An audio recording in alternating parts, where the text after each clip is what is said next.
Okay,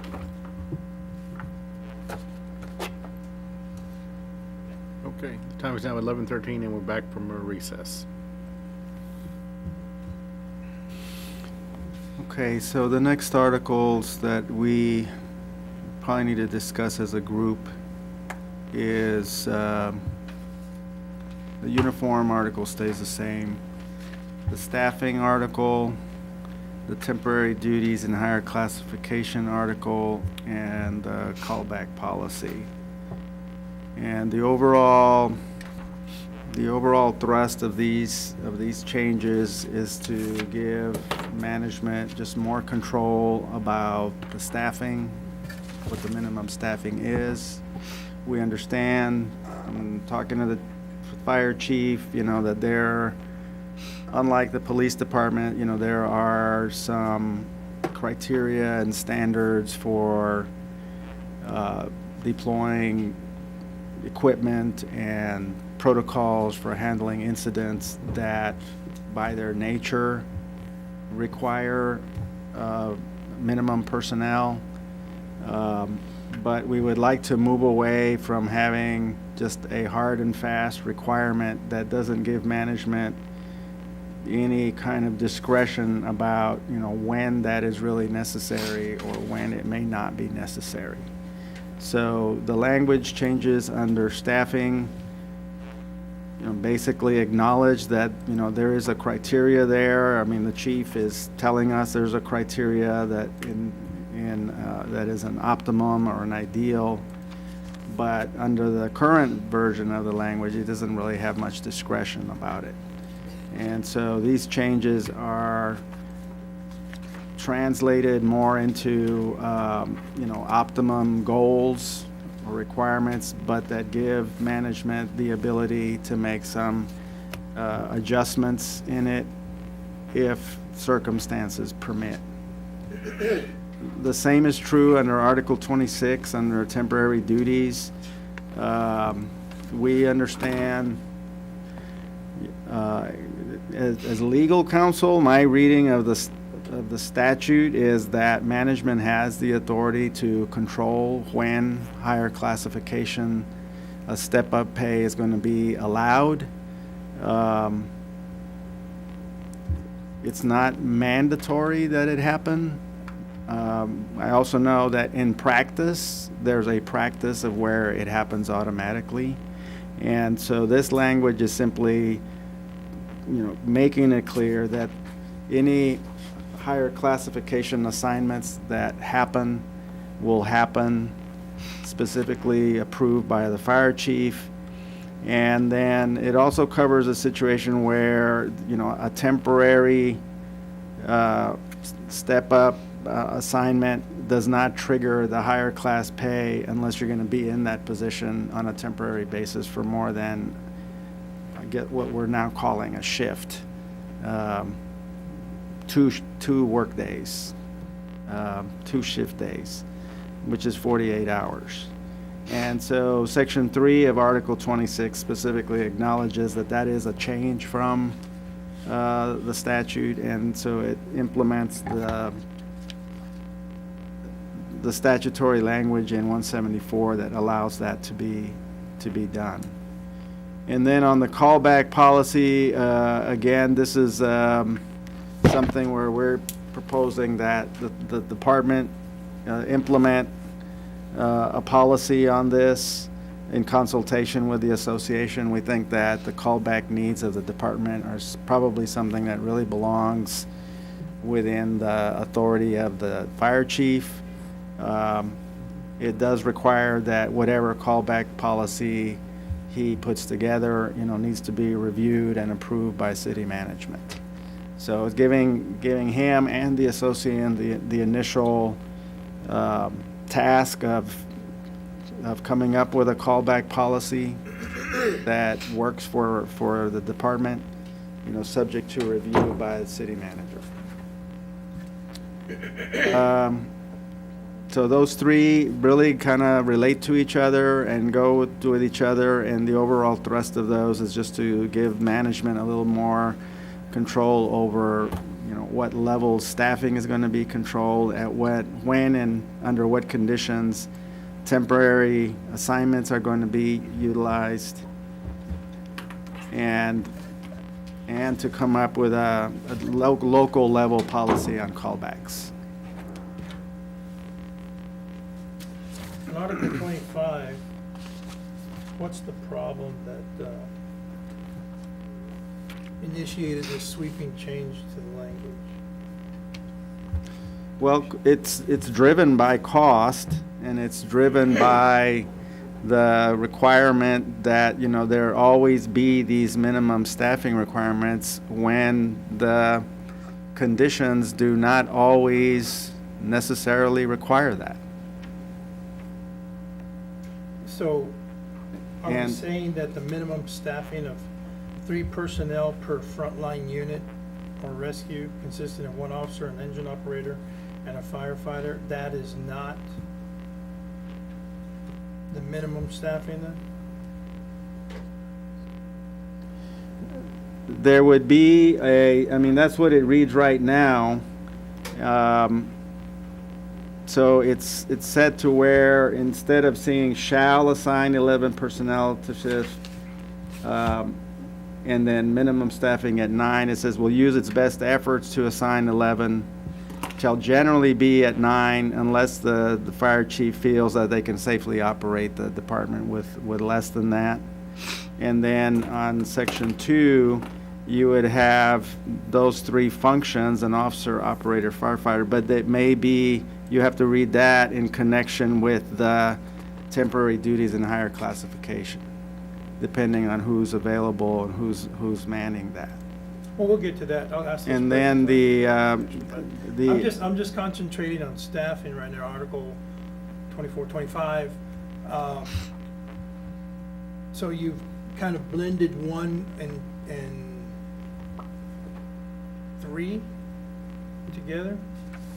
Because right now it says the city Yeah. shall assign, and this makes it a little harder for everybody when you go ahead and change the language, but then you kind of underscore instead of track changes, but I can do it. It's, the city shall assign 11 personnel, it said the city shall use its best effort to assign minimum staffing 11 personnel. So that's basically to give management control of costs for the staffing.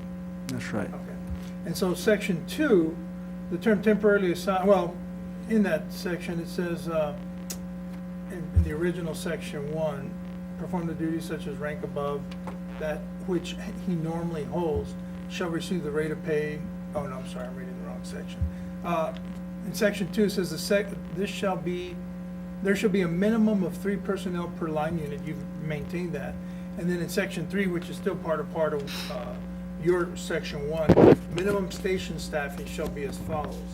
And it lays it out. Here you've said, or change it to, minimum staffing on duty shall generally, and that's a change that was not underlined, but it says, be set at 9 personnel unless the fire chief in consultation with the city manager determines that the department may safely operate with a lower staffing number.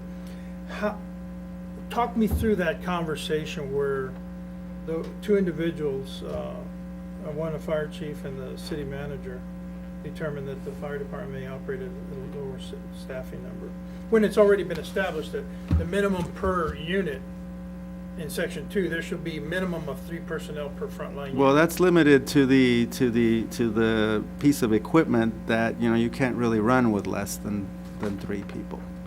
Okay, so that's number 2 really is addressing the one piece of equipment that you know, as a function of how it works, you really need the 3 people. Okay, So how many that's units why you I'm. guys have active? 3 that are staffed for 3 each. So generally set at 9, and this is, I'm just kind of walking through this whole thing. since That's it's- fine. So if you have 3 pieces of equipment and the minimum staffing's 9, so 3 per unit, so there's 3 units active. If those 3 units are active, then the minimum staffing would then be 9, according to the language you're proposing. Unless they decide that they don't need 3 pieces of equipment at one time. Right, they brown out a piece of equipment. Mhm. and then they go down to 6 or whatever, 1. Well, I'm just saying that if you're gonna have a piece of equipment that, you know, as a matter of the engineering of it, requires 3 people to run it, So in 3 this people scenario, carrying 3 functions, then you're gonna need 3 people, and we're willing, you know, we commit to that. But we're saying, if you got 3 of those on every shift, it may be that you don't need 3 of those on every shift. okay. Okay, I don't, you know, it just depends. It depends on, I'm sure it depends on the time of year. It depends on what else is going on. It depends on, so, yeah, what did you call it? Brown out a piece of equipment? You know, take it off, Yeah. you take it off, and then you don't. Somebody above the chief's head usually makes the decision to take a piece of unit out of service. Well, the chief, you know, typically the chief will always like to err in favor of having people on ready to go as opposed to not, okay? And so, and the manager is always gonna be looking at it, what is this costing? So, in consultation between those 2 people, they have to make a decision about You guys have what they're willing to staff. Two in the rescue, and the rescue's a pumper also.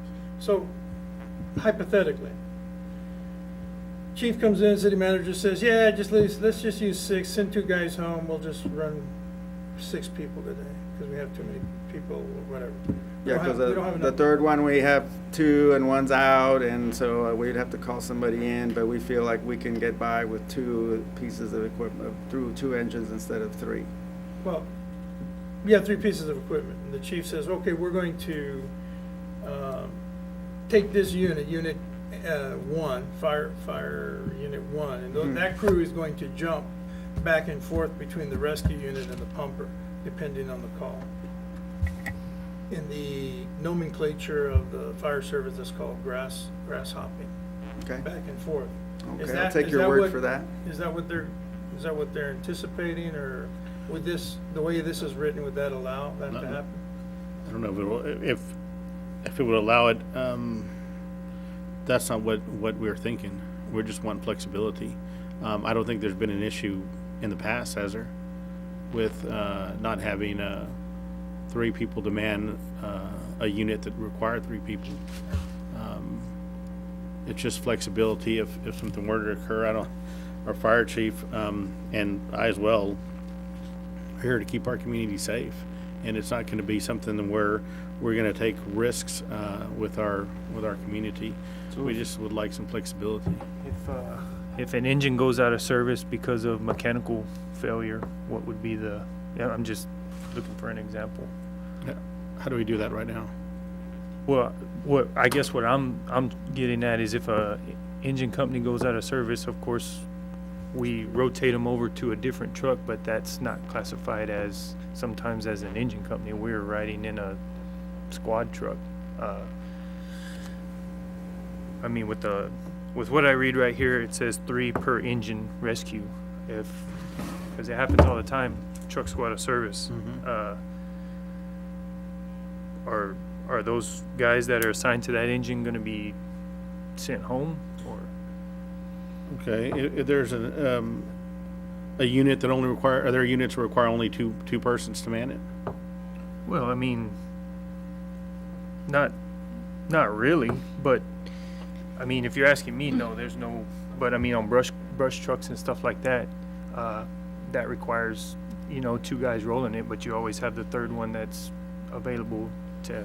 So that would be a situation where the fire chief would make that decision whether that third person is needed if a truck goes down, and that's just the flexibility. If it, I think that's what we would be looking at, is that flexibility, but not to intentionally do the hopping to be able to have one person less because of costs. It's just, if it's not necessary, we'd like the flexibility to adjust that. But certainly not take anything from section 2. If 3 personnel are needed, 3 personnel are needed. I think what section 2 really is trying to do is that we would not, on this type of equipment, we would not require it to be operated by 2 personnel if it's in service and if it's active. If you're saying, your situation is a little bit different from that, because you're saying, well, if it's out of out of commission, is just not available, then what happens with those 3%? Well, if they're scheduled, they're scheduled, you know, and they would be, I guess, reassigned for that shift or put on a different, I mean, we're not saying that you can't have more than 3 on some of these pieces of equipment. We're just saying that on the ones that require a minimum of 3 to operate, we would not fall below that standard.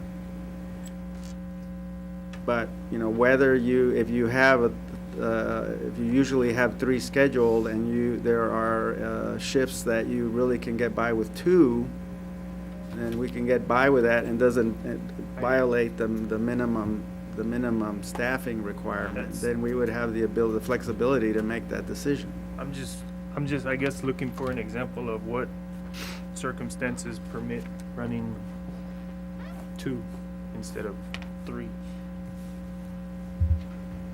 You mean having 2, well, I mean, if one's out of service for mechanical reasons, then you're just running with 2 and not 3, right? Just because it's not in operation. You do have reserve units.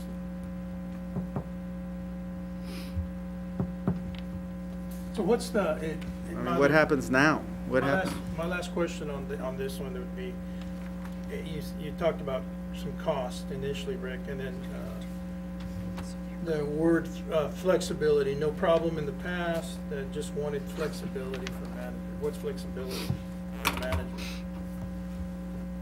To determine the level of the staffing on any given shift. And to be able to respond to, you know, the circumstances of any given shift. If we have a minimum staffing that, you know, obligates us to something regardless of what is happening, then we just have to staff that, even though it's not necessary. Well, the minimum of 9 is for our safety as well as the citizen safety. So we can show up and do our job effectively. So if the chief by chance goes and says, well, we only need 6, well, there's standards out there that say to go in, fight a fire, you have to have 2 guys in and 2 guys out. So 2 guys of a RIT team Yeah. to go in and save them. So the minimum's there for our safety as well as the citizens. To kind of give that up is kind of, National standard. the national standard is 15, and 9.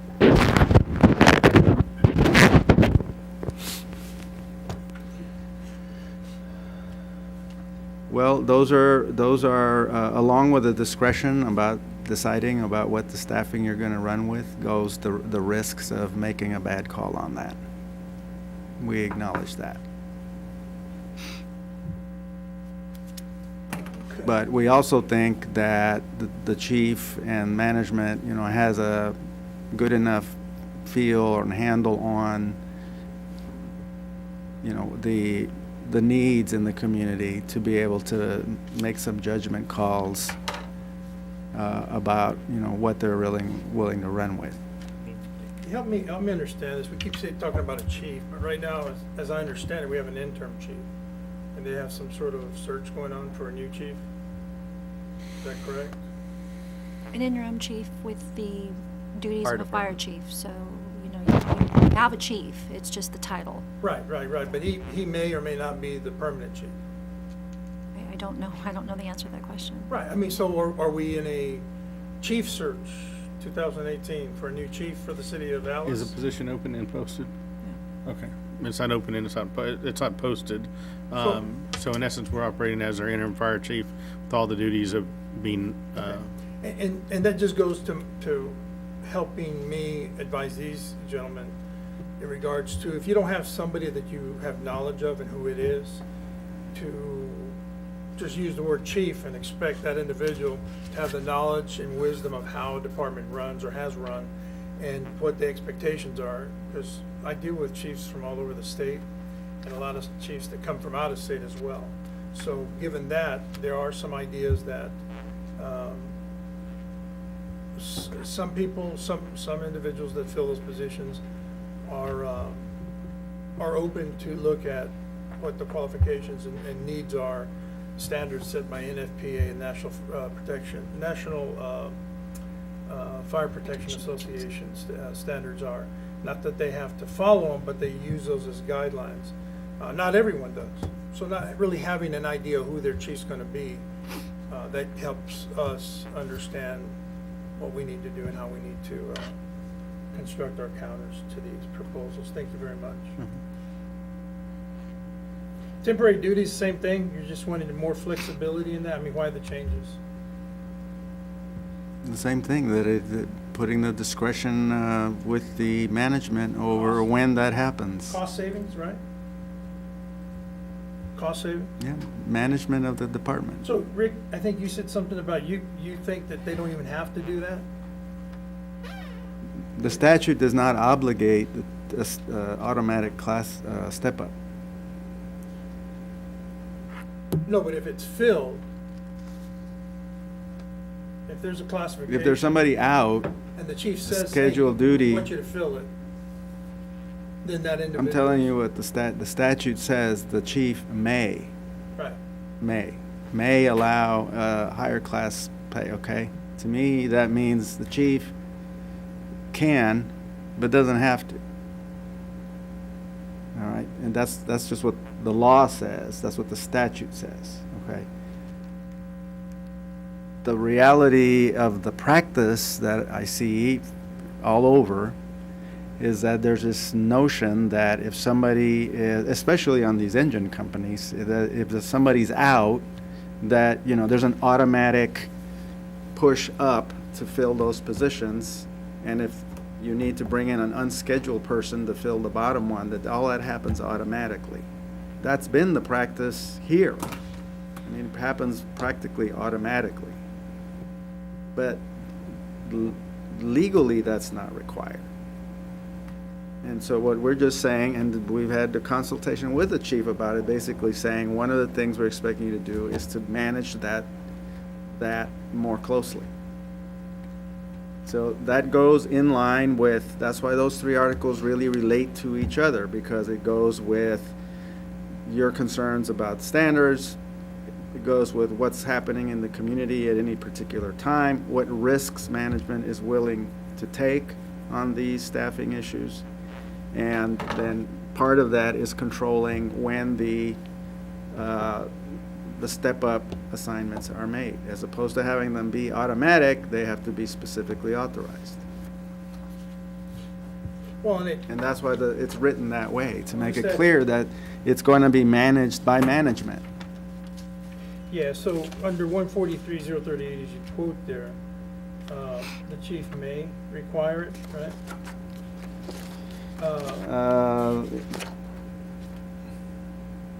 Yeah, it says the department head may designate a person from the lower class So talk to me a through, temporary position. So he talk me- may, he doesn't have to, but he may.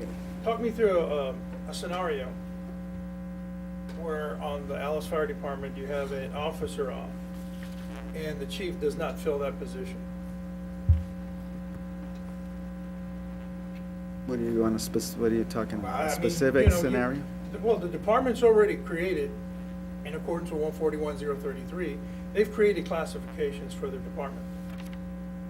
So now you have a vacant classification. Right. So let's say the chief's he's not gonna do it, he's not going to fill that position because he has the flexibility of not filling it. What happens with that unit? Well, if that person that's out is only going to be out one shift, 48 hours, 90, let's just one say- shift, 48 hours, which we're calling for purposes of this discussion, 48 hours, then he can ask somebody from a lower rank to fulfill that function, the function of that lieutenant. Right, but Under that's this triggering- provision, that they just do it and then he pushes people up, and there's no higher pay associated with it. So the function is fulfilled, but the pay is not. The pay is at the same pay that the rank they hold. That's what section 2.2 does. So, the statute says the department head may designate a person from the next lower classification to temporarily fill that position of a higher class. That person doesn't do that. That's what I'm saying. The hypothetical is he doesn't do that. How does that unit work? No, he does No, do that, he- Ralph. He has to do that. Well, I'm saying, you told me just now, he has the choice, he may or may not. To do what? To fill that position that's vacant by an officer. No, it's, no, we're looking at the pay assigned for that, not whether it gets filled or not. They want to move somebody up and not pay We're, 'em. we're talking past Oh, each other. so you want somebody to move up and not get paid? We want somebody to Right. fill that spot temporarily, and have if it's gonna be more than 48 hours, then it's more of an assigned duty, which will trigger the pay that he can do. Gotcha, okay. All right. Thank you. So Article 26 will be in effect considering the last 2 years we haven't had it since we suspended it. That's correct, right? So we'll start getting step-up pay again with this contract. Because I know for the What do you last. mean it's been suspended? We I've not suspended it heard. I for- thought you our last suspended. contract, we suspended it We have a current moratorium on. for step 2 up. years. Well, 1 year and one potential evergreen, so we did that to save the city money, which I believe roughly, what was it, 180,000 a year? Don't remember right off the bat.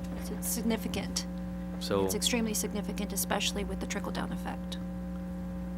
So by. Okay, so you're telling me that the chief has been assigning people we've been assigning to it, step and that up was to pay, save the city and has money. not, By and contract. have not been paid for that. yes, and that was a mutual agreement to save the city money. They're saying that you're being assigned to fulfill the duties of the higher rank, right? That's happening Yeah. every shift. As an agreement from the last contract. And that the pay associated, the pay that would otherwise be triggered by the statute for doing that function has not been paid. Yes, mutually telling me? agreed to save the Is that city money. correct? Yes. Is that what's been happening? And- Okay. And here we're, So here we're That was to saying, help bringing them it get back. to that goal. Right. So yeah, I guess your answer to your question, I mean, if that's been happening, then the answer to your question is yes. It goes, because this is going to go away in the next fiscal year. all right. And do y'all have any From that figures on- standpoint, yeah, I guess you're right. I guess you're right. It will, at that point, under these new conditions, higher class assignments would then be compensated as the statute, otherwise requires. Okay, and then also, other question I guess would be, say in one pay period, I work 144 hours of step-up pay, so I guess would be qualify for that higher pay. So I'm gonna get that pay, 144 hours in my paycheck of the difference from me stepping up from a lieutenant to a captain? If you do it over the 48 hours, Okay, so, and I guess what we would need to, yeah, because that's intended to say, if you just do it for like 12 hours. Yeah, I'm just no, making you don't sure, get 'cause- it, but if you're gonna be there longer. so someone, that's what I'm saying, so someone works 144 hours and their current rate is 1535 and they jump to a lieutenant, they're gonna get that rate for 144 hours during that paycheck.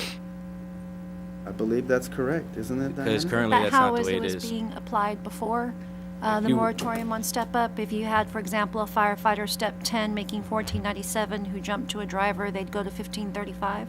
Yes, but Yeah. currently the way it has been done, if someone worked 120 hours, we get paid 111 hours per paycheck.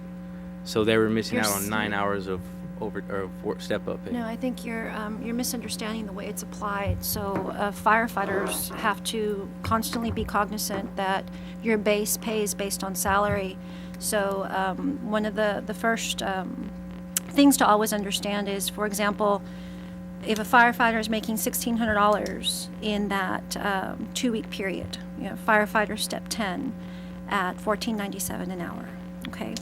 And they jump to 1535, which is 1703.65 in that 2-week cycle.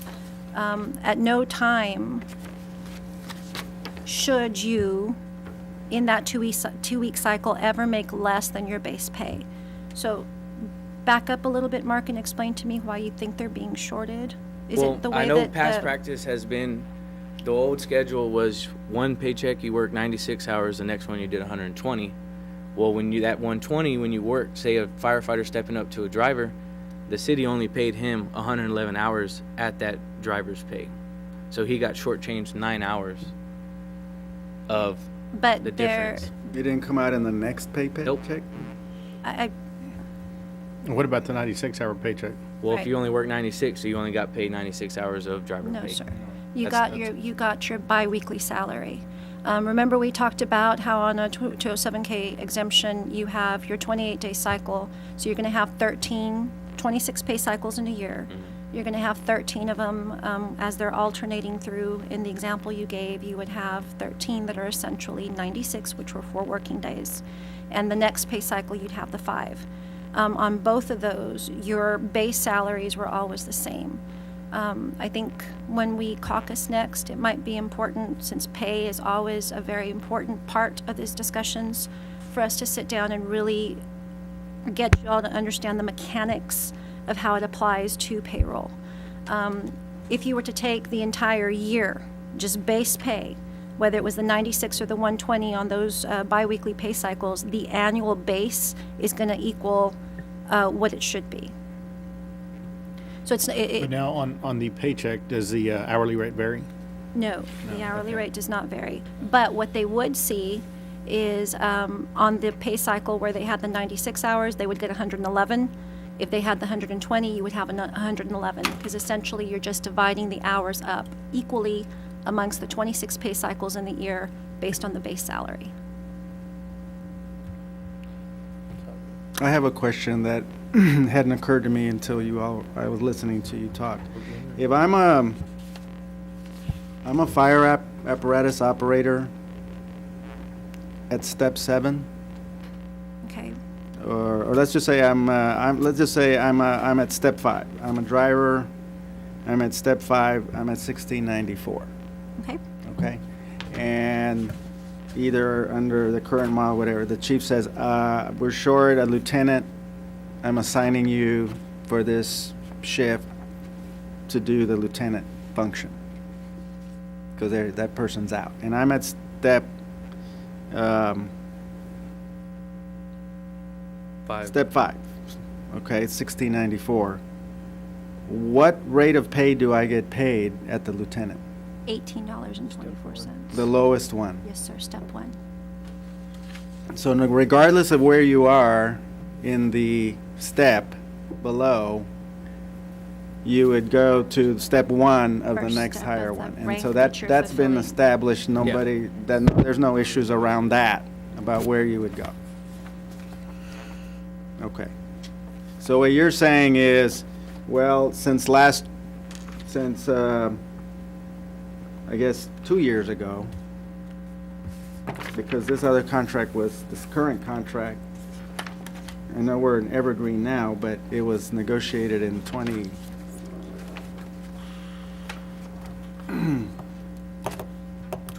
I believe. 2016. In 2016, you're saying, we've been doing step-up pays. No, they've been stepping up, but not. You've been receiving stepping up. I don't know if it's automatic or whether it's been specifically required or ordered or authorized or whatever, but that lower ranks have been fulfilling the functions of a higher rank and staying and doing that at the rate that they're currently in. Yes. Okay. And so my question is, do we have any measure of how much of that has happened? I'm sorry, sir, I missed the question. Is there any record keeping of who is being asked to fulfill a higher rank function? Or are we just not keeping track of that because the pay associated with it has not been implemented?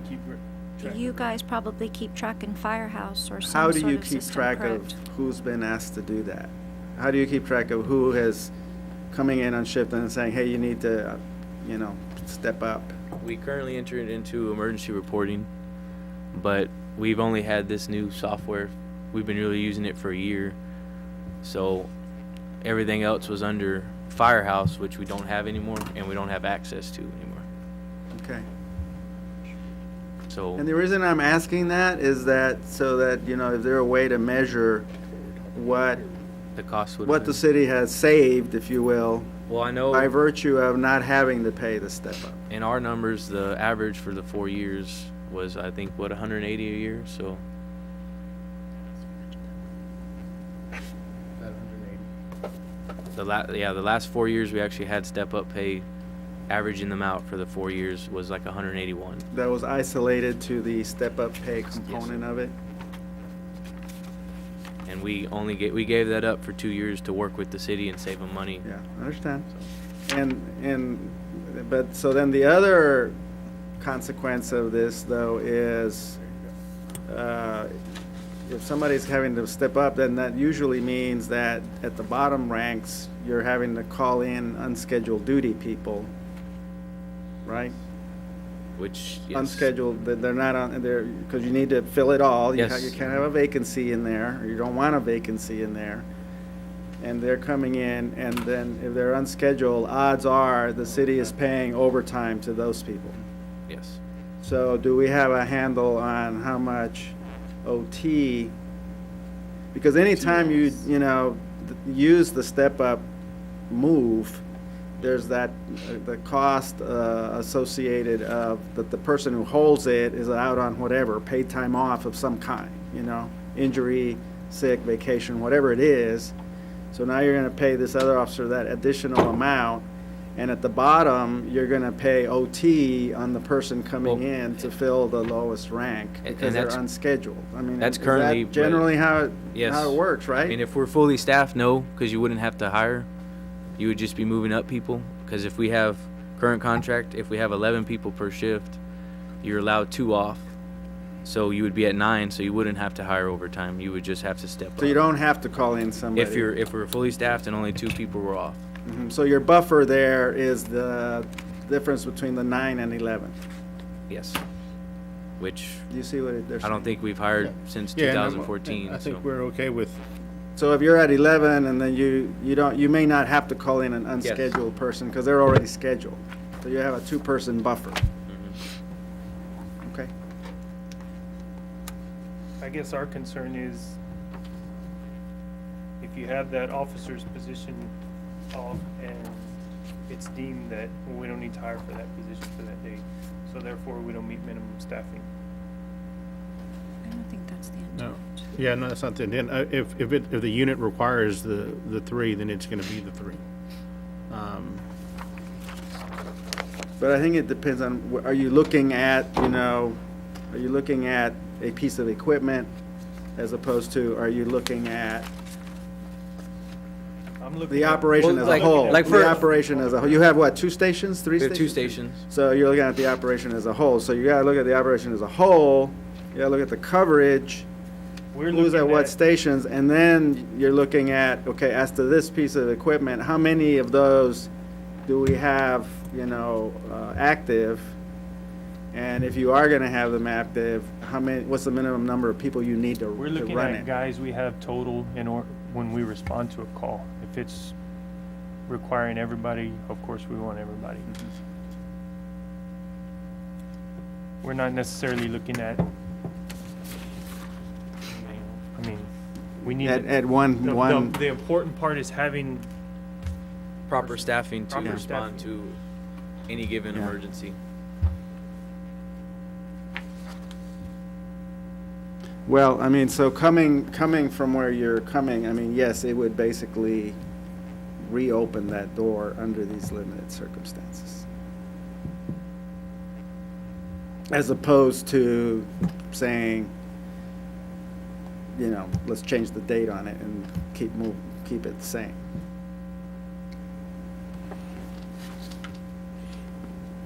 Let me see, your proposal didn't include that, right? No. Yeah.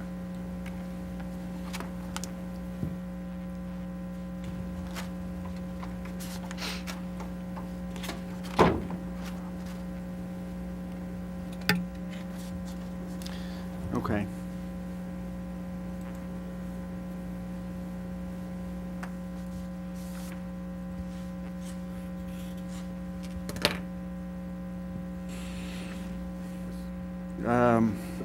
Any other questions or discussions? I think we probably want to caucus some more about that one, but anything else on that as far as what's been happening? I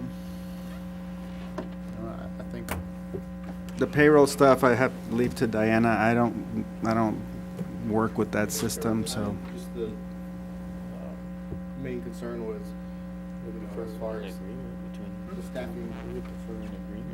Mr. Acosta saying if 3 guys need to be on the truck, we're gonna hire 3 guys. But then on section 4, it says it's up to the city manager's discretion how many guys we're gonna have. it's up to the fire chief with consultation with the city manager. So ultimately, it's one of your guys and a fire chief who comes from where you guys come from, in consultation. And so our intent is not to, is not to not have enough people, by any means. And, even though your fire chief's an interim fire chief, but I mean, anybody that gets hired or assigned or, in that position will have been a firefighter, and rose up through the ranks. So I don't think that there's concern for that. Well, this addresses an issue that I have put on my desk over and over, okay, from both police and fire chiefs, okay, and which is, they're running the department, they're more technically in the know about the needs of running a department. They're under pressure on the budgets, okay. If they're civil service, then they have, a lot of control of how they do things because civil service law gives them that control, especially when it comes to personnel and discipline, but also to operations, okay. And I've just had a lot of situations where there's a disagreement between the department head and management, okay? And the question I always get is, how do you break that tie? And the answer is really pretty simple, which is the department head, always answers to the city manager. I mean, in the end, the department head answers to the city manager. So the final say is always with the city manager. And so this is just basically restating what the law is, If they're gonna consult, if they can reach a consensus and an agreement, if this manager is gonna defer to the expertise of the department head, then great. But if there's a disagreement about it, then you have the mechanism for that. One or the other needs to have the final say. And this is just a restatement of what that is. The department heads always work for the executive manager, which is the city manager. That's the CEO. So, you try to avoid that. You try to make it, by consensus, by consultation. But if push comes to shove, somebody has to have the final say. And that's, always going to be the city manager. Well, again, The office of the city manager has that say. Historically, this article came to be because there was a system that was used by somebody who did not come up through this department. That's where the last fire chief was from. He was from, I think, the Air Force or the Navy or something like that. So he came in with some ideas that were not even near what 143 was or what the process was for the Alice Fire Department. So the guys had already had some language in there, and they beefed up some of like Section 3 and Section 4 was to maintain, because there was the use of mandatory overtime being used. And the mandatory overtime then was, well, we can do this, we can do that. So through the process of negotiation between both parties, the city and the union, they came up with this format. Now, if the chief wants some flexibility in the policy itself, we'll certainly be willing to look at that, but to basically do away with a callback procedure that's been working. What's the problem with that policy now? There's not a problem with the policy. What we're proposing is The callback, that, yeah. and you're referring to the current Article 26. The new schedule. The problem is, and we met in subcommittee and discussed it at length, and the problem is the scheduling, which, needs to have some updating, and there was some serious discussion there. What's being proposed is that it not be part of the contract, but it actually be a policy that chief, again, have management control over in consultation with members of the department. And that's a process that's going on, not just with the callback procedure policy, but with other policies. There's been forward movement in the department, ownership by the membership, to start working and broadening and expanding a lot of the policies and processes that were there. So the proposal is just take it out of the contract, but have a policy that the association would have some say in, but that there would be a process in place. So, I mean, so here's what I'm hearing. And so what Ralph is saying is, which happens. I don't disagree with it. So what he's saying is, look, we can't control who's going to be manager. We can't control who's going to be chief. We can't control who's going to be on the council. You know, we can't control those things. Those things they are what they are. We have no say in it. We understand there's a hierarchy and a chain of command.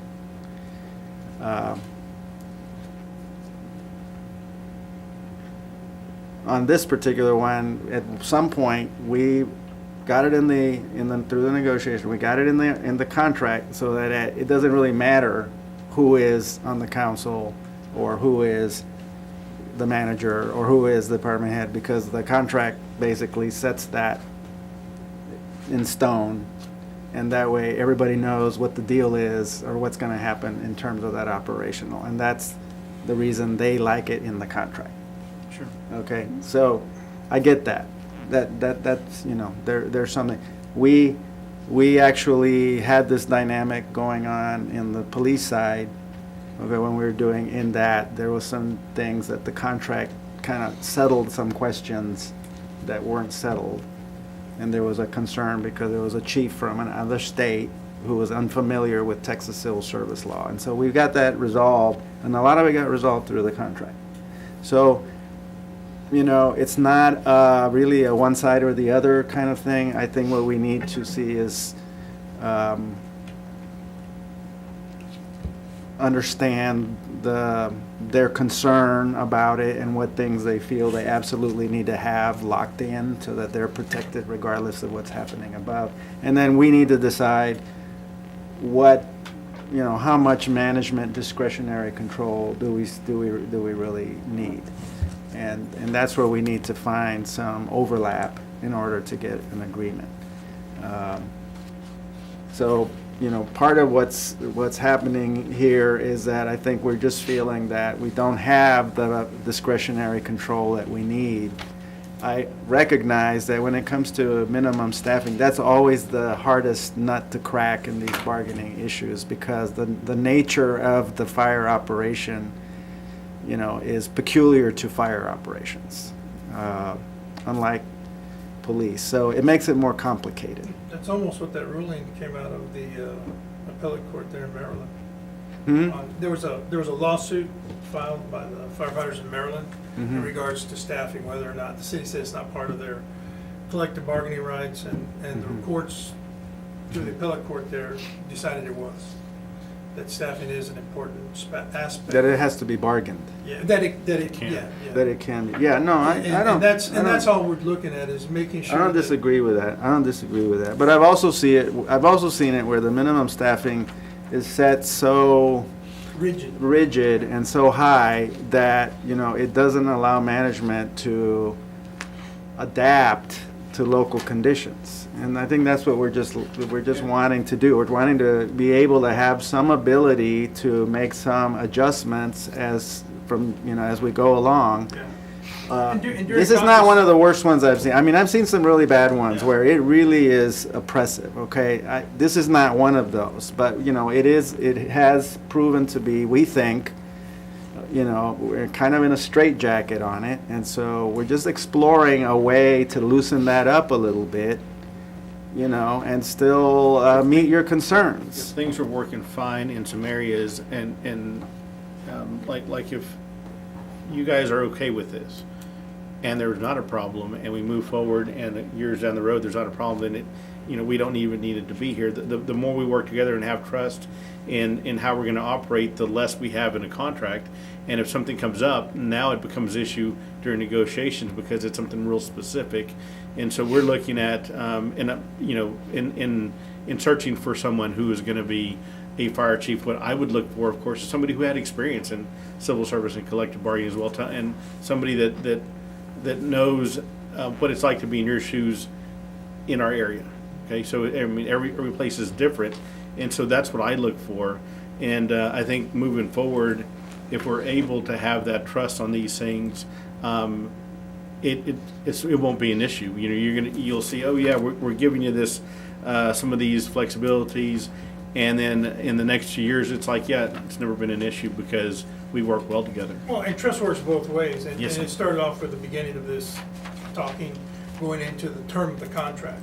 You know, these guys have been, and I'm not gonna say it just to pump them up or anything, but they've been very good at working with this city and the problems that the city has raised.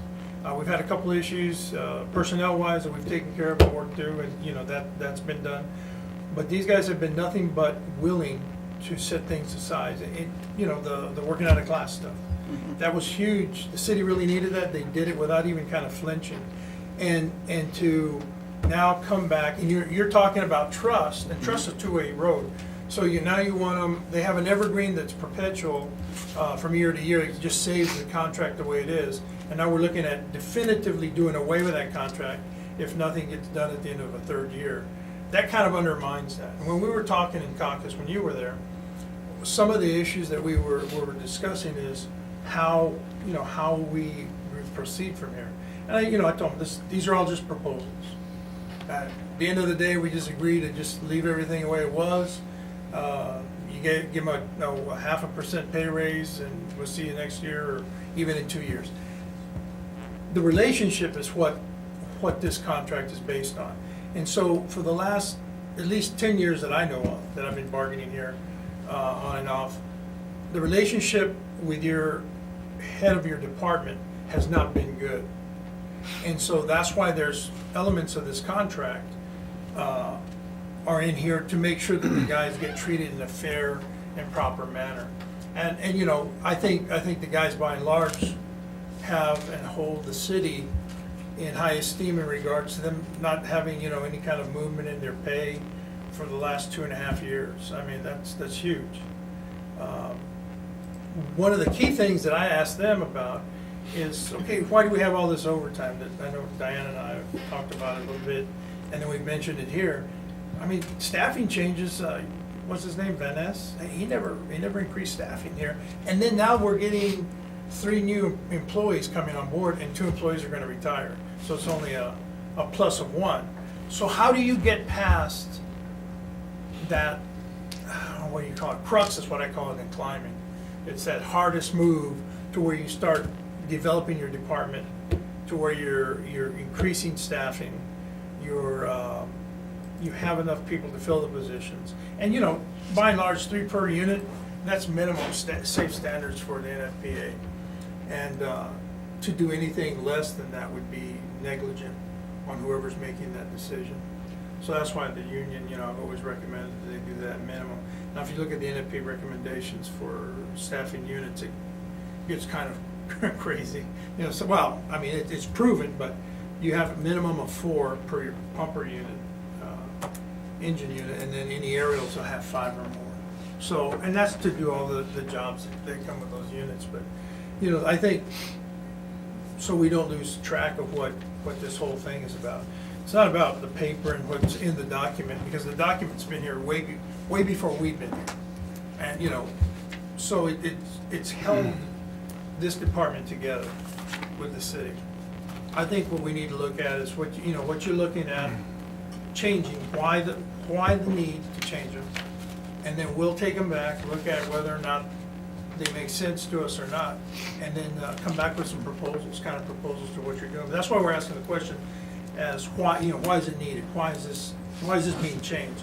And possibly, I don't know, Rick, it's up to you, but you know, perhaps some of these things like the callback policy or something like that, maybe they can come up with something in a subcommittee meeting, you know, that might be beneficial to both. Well, and that's what we're proposing is just consulting with the association, the fire chief consulting, to come up with a policy. Well, but I think he still wants it in the contract. He's just saying that between bargaining sessions, that, you You wanna know, have they something meet in with the you contract. and then you come up with the article. Yeah. He's not talking about, we're talking about pushing it out of the contract to the department as a policy matter. he's not, that's not what he's saying. He's saying, we don't have to hammer it out in the bargaining meeting, session. bargaining session. We can have HR get with a union rep and Exactly. doesn't even need him and come up with, but you still want it in the contract. Yeah, yeah, I mean, you know, we're not opposed to any kind of changes, because this process and this policy's worked. Have you guys had any problems with it? I mean, there is an element now with No. the shifts changing, the 4896, but, I mean, come on, that probably happens with a lot of stuff. And that's not a hard fix. It's not really a hard fix. These guys, you know, they know what they're doing. They've been using it and pilot programming it for a little over a year, or right out of here. So, you know, I think they're nuts for doing it, but. you know. So what is your understanding of, let's just say, what happens here on this one, like, you know, higher class, under section 4, there was a negotiation about a suspension of those pays through the end of this fiscal year. Yeah, we took that out. Okay. Oh, If we don't get a new agreement and this one kicks over into a second evergreen year, then basically what happens with the higher class pay? It all comes back under the statute, right? Yep. You see what I'm saying? I mean, on 10-1, it's all back. And I guess, you know, whether it's an automatic or whether it's, That's if we don't come to an agreement. We're in this, I mean, so that, we're looking at this, we're in the assumption that we're gonna come to an agreement, and that's why we wanted to bring that back already. Just, you know,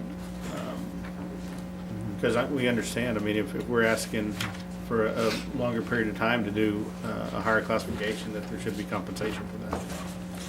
well, but the same is gonna be true for on the Well, in the the original, wage article, no? I mean, is that, those steps are frozen. They're frozen until we reach another agreement, not the step That up one's back. frozen until we agree on the new contract. is that frozen, let's see.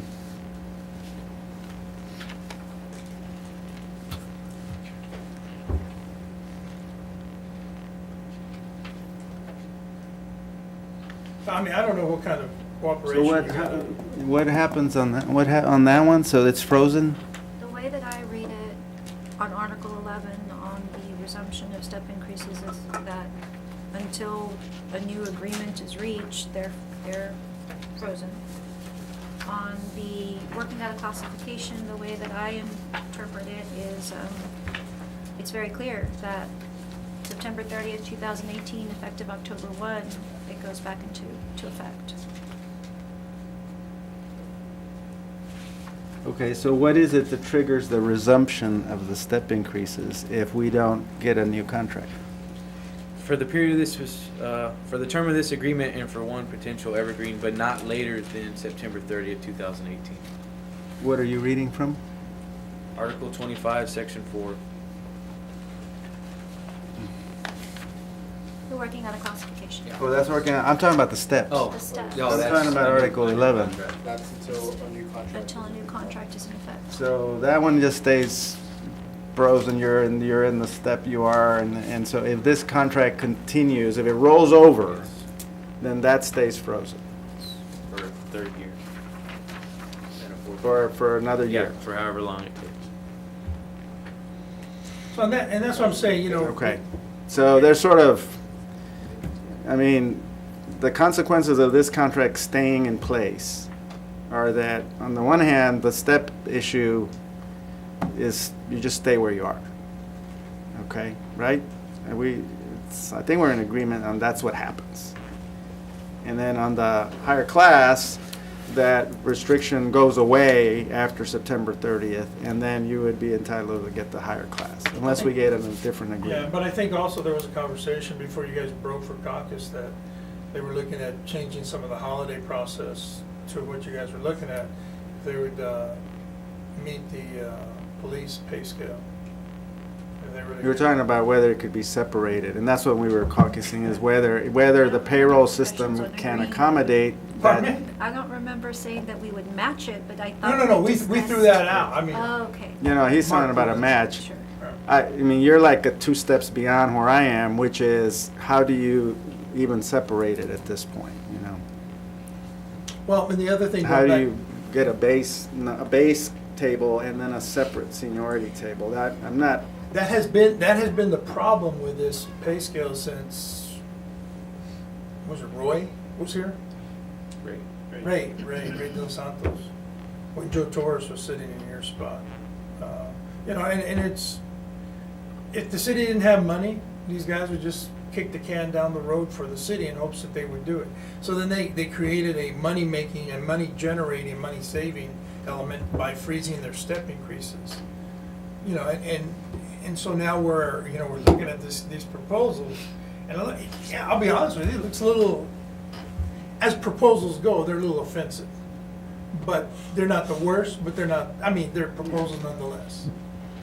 No is a complete sentence. well, it loosens up the step. I mean, it doesn't make it by time, but it No, does yeah. loosen it up to make it by, so you're not frozen. So Where that's if you- where that's if an you work- improvement from where you are now. If you work okay? 2 shifts, 2 48 shifts, you're gonna get paid for the 48 shifts, the 2 shifts. Or actually, the language when I was reading it didn't even make sense, because you have to work those 2 shifts, and then after that you get paid, but do you get paid retroactively for the 48 hours that you just worked? Confused. Right, What are we I know. discussing? Can you explain again what article we're on? Working out of class. Okay, thank you. I thought we were back on Article 11 wages. Yeah, I think we're getting the working out of class and the steps kind of mixed up here. Oh, yeah, I'm sorry, I was. So we you're- were- you're- I was- I'm just trying to understand the mechanics of what happens if nothing happens, okay? And so if nothing happens, this contract, because of the evergreen clause, rolls over. And so on the steps, it just stays flat. And on the working out of class, then you start getting paid if you go. I guess where I'm not clear is where we are on whether the department gets to control that. Control Where the what? chief controls the step-up pay, the higher class pay, assignments. Well, he's already assigning it. And people get assigned according to the working out of class section. Everything stays the same, so why would that change? So there would be an automatic step-up pay cost associated with it effective 10/1. Yeah. Yeah. Oh, yeah. Yeah, the okay. city is facing us, because you're saying, well, it's just happens, it's automatic. Yeah, it reverts So back. so we have a disagreement about that. I'm saying it doesn't have to be automatic. You're saying, well, no, it is automatic. But whether it's automatic or not, whether the chief says fine or goes forward, on 10/1, the city is looking at having to pay the higher class pay. Yeah, the working out of class, going back to that. And that was one of the, I guess, when Joe Tejas was down here bargaining that, in our behalf, or the guy's behalf, that was part of the deal that the city agreed to, is give us, was it a year? I guess it was. Or maybe it was a year and a half. Because Cody was president then.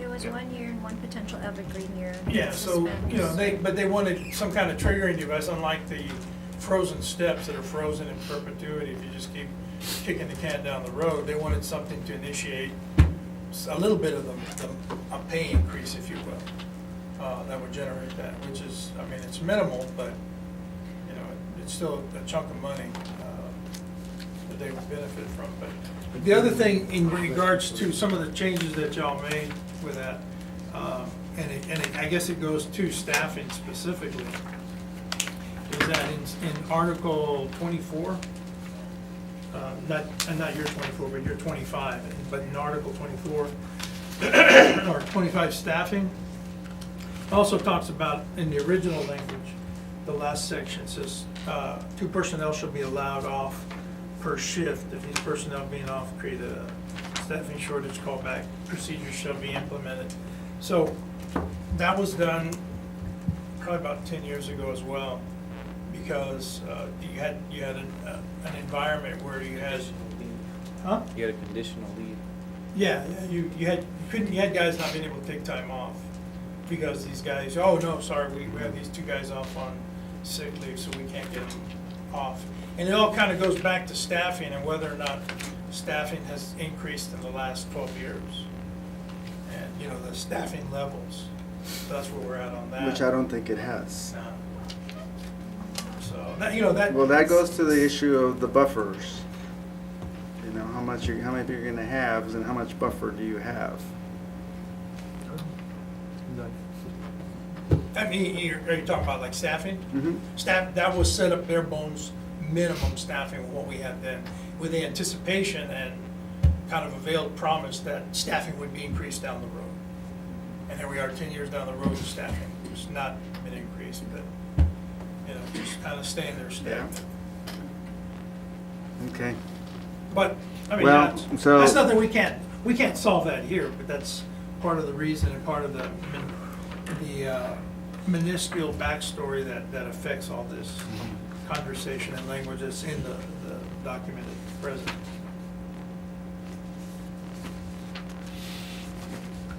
Okay, well, we're gonna want to caucus on some of these discussions. It's been, you know, helpful. Let me finish going through on Article 28 on the contract grievance. I mean, it's the clarification that the grievance procedure is for contract grievances, is not for disciplinary cases. I don't think, have we had a discipline case out of fire? I don't remember.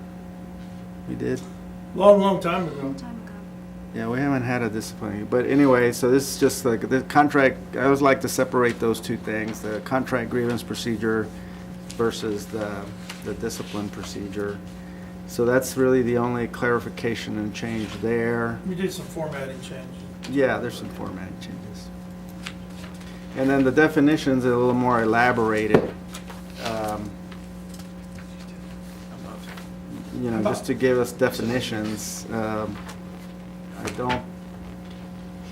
It looks to me like we don't have a definition for shift. No, there's no definition for We shift. probably need a definition for shift. So we would, you know, probably need to do that. What happened to the other miscellaneous provisions? The miscellaneous provision we took out, I mean, it has a lot of,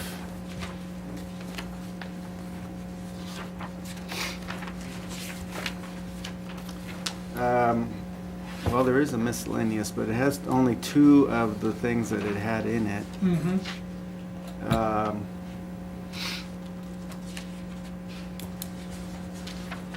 So, which relate to the copy of the agreement and the ability to look at the personnel file.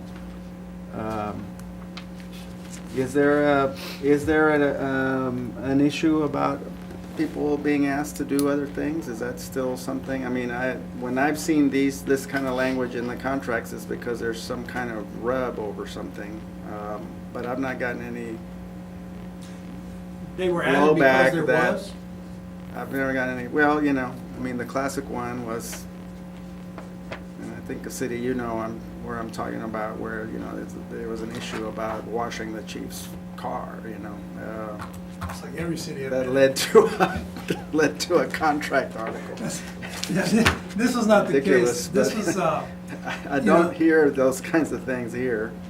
yeah, no, these were all issues, you know, they were having the firefighters back in the day paint and do all the maintenance and, you know, because, well, then the mentality was, well, you're not prohibited from doing it, so you're gonna do it. So they negotiated it into the contract for the painting and maintenance and all that. So those were there Yeah. because there was an issue about that? Yeah. Okay, There well, was an issue here about tell that? me about that, because I'm not familiar with it. Well. And that doesn't mean it didn't that was- happen. I'm That was just- before your time, though. Yeah, okay, so fill us in. Pat, do you wanna fill us in on that? Not allowed to. Yeah, absolutely, it just, We've had cases where we've had, where furniture movers go to City Hall, help them move, pick up this, go do that, drop this out, go help Jim move stuff over to the training center.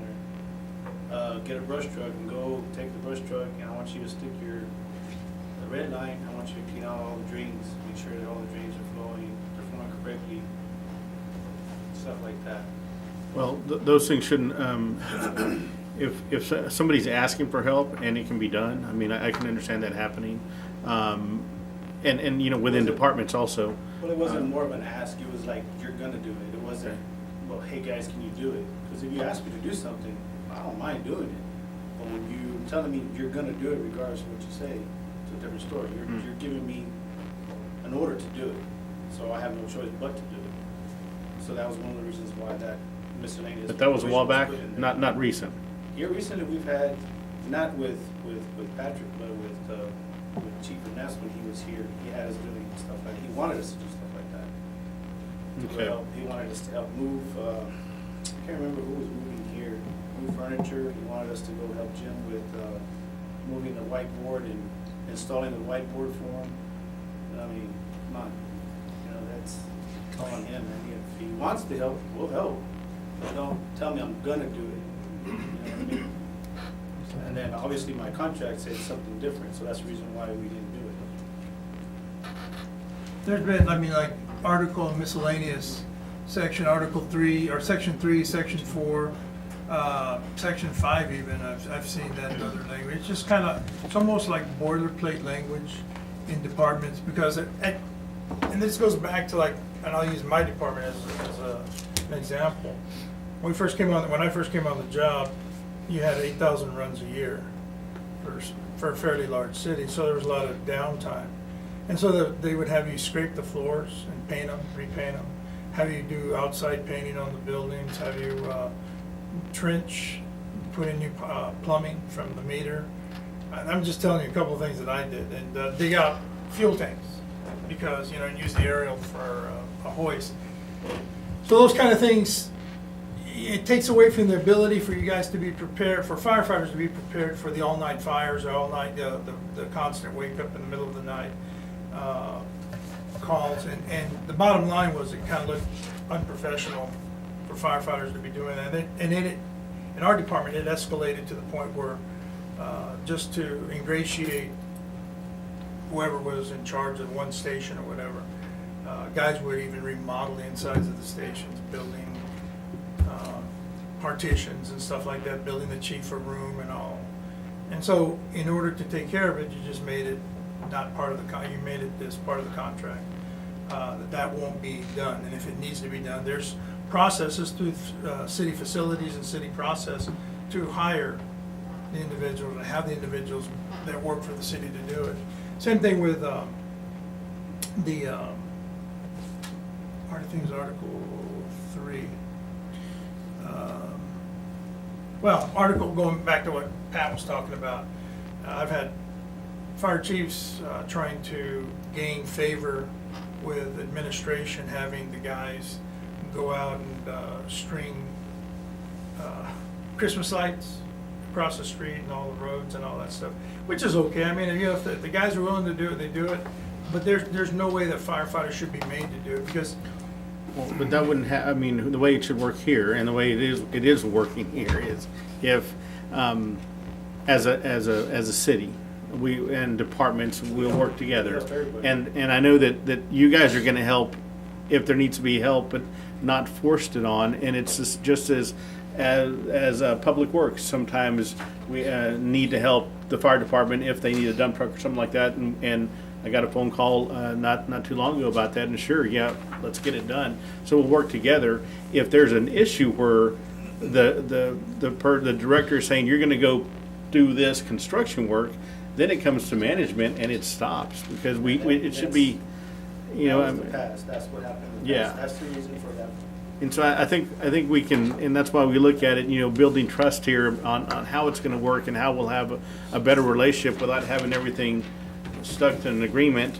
If there's something that needs to be done in the fire station that is not a firefighter duty, and it's where you guys are a lot of the time, I'm sure you're going to want to do it. I mean, and if you guys do want to paint a room and want to do it, here it says that you can't. So removing this is just leaving it. If it becomes an issue, then it gets back on and says, look, that guy made us do that, that's why we did it. But if we take it off, once again, it's flexibility. well, the flexibility is already there. If people are working together, it'll happen. If somebody tends to bring up the new, hey, I'm the new sheriff in town, and this is the way it's gonna be from now on, then they have the contract language to fall back on. So it's not really broken, so I don't see any fix. There's not been any, as far as I know, these guys have been telling me, I mean, besides from freezing pays and freezing working out of classes and just stopping increases in their pay to the benefit of the city, there's not been any kind of discourse regarding these issues. If there, and my recommendations are always, if it's not broken, don't fix it. So, From another department standpoint, we have, in emergency situations, there's departments that typically aren't assigned things, but when there's an emergency situation, there'll be a need for them to maybe do something as simple as answering phones. And if we look at finance, for example, finance, if we have a hurricane coming, I mean, what do? They're not part of the emergency operations, but in a sense, we may need people to come in and help. And so we look at it as a city as a whole. If we can be clear that to allow you guys to not restrict y'all to help other departments, if you want, then we can look at that. But I just don't like these contracts to be real restrictive, because if we move forward and we're working. well, let me ask you a question. You're the intern, city manager. How long? When was the first time you looked at this contract? This contract, Yeah. the old one. The one that's in place right now. Probably a little bit before our ground rules meeting. On the 10th of June. Yeah. So, because I look at a lot, I looked at my contract forever, from 1979 to 2004 when I retired. And so I got to know it intimately. But during that time, I also had the availability of other contracts, not only here in Texas, but across the United States. So these just so you'll rest a little easier, these aren't out of the ordinary for contract language in contracts that have, especially smaller departments. Because usually smaller departments is where it happens. Because usually smaller departments are in smaller cities where your city personnel are limited in what they can and cannot do. So, given the fact that you have a good relationship now with the city, this language here prevents anybody, whether you're there or not, whether they get a chief from within or not, from creating that problem in the future. There may be some language we can come up with that may make you feel a little better about, warm and fuzzy about these guys helping out, because when it comes down to it, hurricanes, I mean, that's an actual emergency, and I don't think you're going to get any pushback from. No, I mean, and that was more on departments that aren't related to any kind of emergency services, but a lot of the and I just haven't been here for so long. I know a lot of the firefighters, and I think that from the administration standpoint, we'll have good relationships moving forward, and the better relationship we have, the less it has to be in there. Once again, that's what I said before. This is kind of for some of those things where you have problems, and that's why this year building this trust is very important, because it sets a tone for the next time we're negotiating and how well we're going to work together. Well, for the last 3 years, these guys have been waiting for a pay increase. Well, yeah, but at the same time, the regular employees took a 10% pay decrease, so it's been hard. And they helped with that. Yeah, and that's why I appreciate when y'all set that, and I wasn't here when this happened, the setting this, or I don't think I was on the council when that happened, on the freeze on the step-up pay, but that was a very good gesture on your part. That's why we're moving forward, saying, you know what, let's bring that back. If there was a regular employee that took a duty for a significant amount of time, we would be doing a stipend as well. So we want to treat you guys the same as that. And so where we are is, we're not necessarily out of the hole financially, but you guys know we took a big hit, sales tax revenue wise, trying to get things back. Property taxes increased tremendously, so we're still there, but we want to work and be fair with you guys as well, and that's why we talked about bringing that. I guess to hit on what Ralph was saying is, of course, we're all about developing that trust, but it's hard when we come in here for negotiations and we see totally different people every time. I mean, I understand you- that. you know what I'm saying? I understand that. We're, every year we're trying to do that, but, and it's, it's not your fault, but Right. you're a new face this year, so. Right. So what about next year? Well, that's, that's not that's a function that's, I don't think anybody, it has to do with the way things are designed here, y'all are Yeah, so, like I said, y'all are it's, 143 in collective bargaining, and so you're gonna have a level of stability in the department that exists there by virtue of civil service and the contract. Here, you have a charter that provides for 3-year electoral terms with everybody running at the same time. That's a dynamic that is designed into the charter here, that the people here voted on that charter, and that's how they wanted it to work. And so there's nobody here in this that can change No, that, no, you but know. you're right, that's- the stability is I good. understand that. Yeah. We've been, I think, most of the same guys have been up here for the past few contracts, so.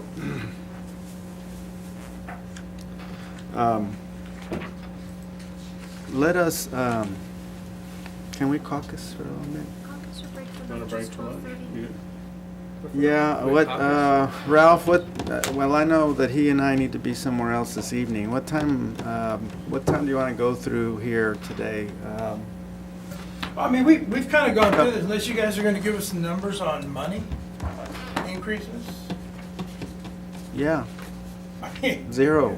that's what I mean. So, if that, I mean. I we don't mean, have we're to- not proposing a change to the schedule, if that's what you're asking. Yeah, Yeah, and we are adding, the educational that y'all were requesting, The money is in the sub-pays, ad pays. right, yeah, and that's what I just wanted to clarify, if that's the only addition that we're looking at, because, I mean, we had, a change, let me see, for experience pay, was that?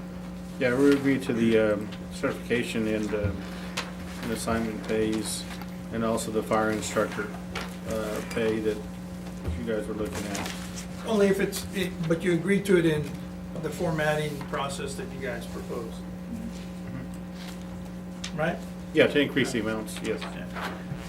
So then our Article 10 proposal that we did was a, huh? 11. No? Okay. Yeah. Perhaps we should. So sick leave buyback, there was no response to that? Yeah. No, Uh, well, so there's the no response pays, because thing it's, like that, if okay. it's not incorporated in our proposal, it's a no. Okay, deletion, okay. Good enough. Yeah, I think we got enough to go on. Counter.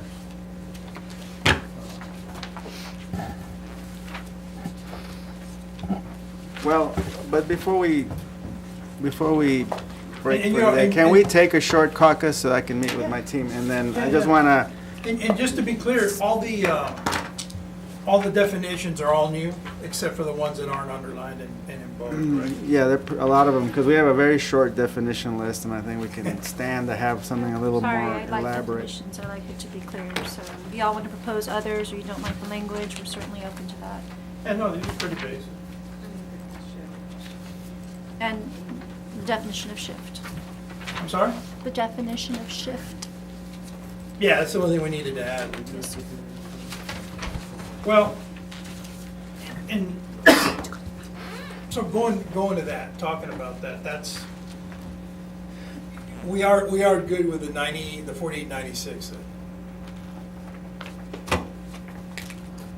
We're good with what now? I'm sorry, 4896, 'cause- and I'm asking both sides this because, there's some areas in the contract that need to be addressed specifically to address the shift, like we were talking about earlier this afternoon on the bereavement leave this morning. So and I know because it initially was put out or started out as a pilot test or a test, process, so if I just want to make sure that we're all on the same page and then that's what's going to be adopted. Because then if we add the shift, shift will be what, 48 hours now, Diana? Because, and right now, it's actually we consider, we're saying 40 hours, but it's 224. Yeah, I I need was a gonna say, 'cause I caucus on that think- one. I'm nervous about, Yeah. And we need to consult that's with out Chief of- as well. out of sync with what that word usually means, and I think we need to be real careful. But if we're gonna redefine it, then That that's is, fine. that is the, but just so you'll know, that is the move across the state. I've had even cities What, that don't have to do market. 4896? They've gone to Well- 4896s, I mean, Panhandle, far northeast Texas. And is that to take advantage of the 7K or why?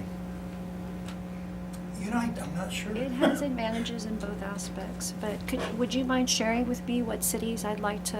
Yeah, I'll try, in fact, I was I feel like a one-legged man in a butt-kicking contest, doing all this, but I've been trying to compile a list of that, because it is really interesting to see, because I personally, you know, I spent 25 years in the fire service, and I was like, I worked the 72 and I worked 48s, you know, and 72 was like, and maybe it's call volume too, you know, we went from 8,000 calls in 1980 to 78,000 calls when I retired in 2004, so a little difference in call volume, but man, it's mostly smaller cities, Big Spring, Right. Amarillo, Victoria. where? Oh, Victoria, you're right, Victoria just changed. And then there's another, I think it's either Orange or Port Arthur. I think it was Orange. Port Arthur was trying it, and they, I don't know if they did their contract, but I don't know if they incorporated that in or still working on kind of a trial basis. But yeah, I'll try and put out a little email if I can get you the number. But there's at least 7 cities that I know are doing it. Midland, Odessa's doing it as well. Probably more than. It's across the You nation. start digging, there's more. And then you get outside the United States, or get outside of Texas. I know they're very common in California and other. Let us caucus real quick, All right, we'll hear. and then give me like 15 minutes, and then we'll just touch base and then go from there.